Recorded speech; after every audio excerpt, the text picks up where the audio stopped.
I'm Patty Milligan, the Agriculture Education Specialist at Northlands.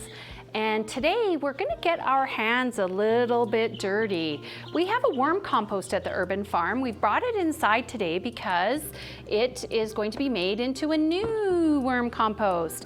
So if you look inside there, you'll see all kinds of yummy things like paper, old vegetables, worms. We grabbed some out just a few moments ago. This is what these folks will look like. We've got lots, they're called red wigglers. Here's a little handful of red wigglers. They aren't the earthworms you would see in the garden. They are special worms. They love eating waste, food waste, household waste. Earthworms that are in the garden like to burrow, and these guys like to live at the surface. So that's why they're fantastic for a vermiculture or a worm compost. So we've got, let's look at a little bit closer at these worms if you want. We've got a few in my hand there. Okay, so we're gonna make a new worm compost, and it's just gonna be a baby to start with. We've got a plastic container that we've cut holes in it so the moisture can leak out and so air can come in. Like all creatures, worms do need air. Then what we need to start a compost besides the worms is what's called bedding. And bedding can be paper, newspaper, shredded paper. It can also be dried leaves. It can even be soil. So we're gonna put some bedding in there. We're gonna grab some of our worms here. There's a little cluster of worms. I don't see any babies in there, but I'm thinking there's probably lots of babies around.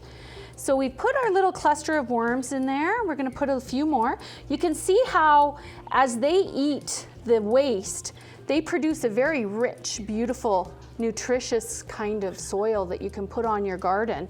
Here's a few more worms. Okay, so we've got a nice little handful of worms in there. Here's another one. And we've got some bedding. What they also need is food. And when you're working with worms, they will eat almost anything out of your fridge. Vegetables, fruits, even bread sometimes. So we need to put some food in there for them. It's good if you chop it up, it helps them. I could have probably chopped this. This is cabbage that was left in my fridge too long. So we are gonna put some cabbage in there. So they have lots of food right now. And then we actually want to cover them up. They like darkness. They like warmth and moisture, and if you cover them up, it also helps in case there's ever any fruit flies or other little pests, then the bedding helps suppress them. So this bedding is quite dry. I'm actually gonna take a glass of water. If you had a spritz bottle, that would work well. I'm just gonna wet it a little bit, not too much. So we've wetted it, we've got worms, we've got food, we've got bedding, and we've got moisture. Now we're gonna take this, we're gonna actually put it in a nice dark place. It could be under the sink or in a cupboard. Some places place that is room temperature.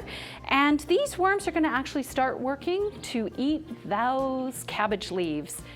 So in a couple weeks, we'll be adding more food to it, also more bedding. The worms will be turning it into very rich, nutritious soil, like other kinds of compost. With this compost though, when you harvest it, you have to be careful to get the worms out of it before you put it in the garden. If you have questions, let us know. See you next time for some more adventures at the urban farm.